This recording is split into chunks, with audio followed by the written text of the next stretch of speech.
Now, what shocked me, I met you at Andrew Breitbart's house, I think it was 2.5 or 3 years ago, and one thing always, it hit me in the solar plexus. You said China thinks about these strategically, and the United States doesn't think about them at all. And then when Dr. Leeb's book came out, which is Red Alert, how China's prosperity is going to be the counterbalance to Americans' living nightmare. And Dr. Leeb had a quote in there that says, I want you to think of something, commodities in China. And you can't understand our current economic situation to understand that. Dr. Leeb, can you jump in here and tell the audience about Red Alert? Because I want everybody to go to Amazon or go down to Barnes. When you're buying, throw them all out. You got to get Red Alert. Pick them both up, okay? Pick them both up. I don't know quite as much about chemistry as Michael does, but, there's a fascinating quote from Deng Xiaoping, who was obviously the chief of China, head of China during 1992. I mean, this is 20 years ago. And he said then, there is oil in the Middle East, there is rare earth in China. And the quote went on to say, improve the development and application of rare earth and change the resource advantage into economic superiority.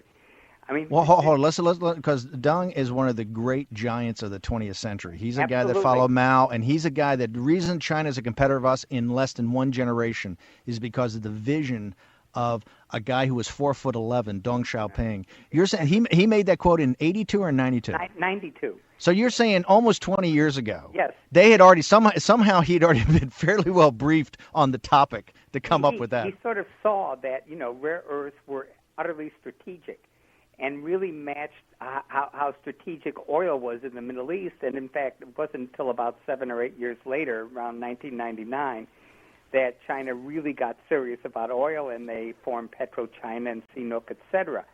But rare earths he always saw as something that could counterbalance any edge that any other country had over China.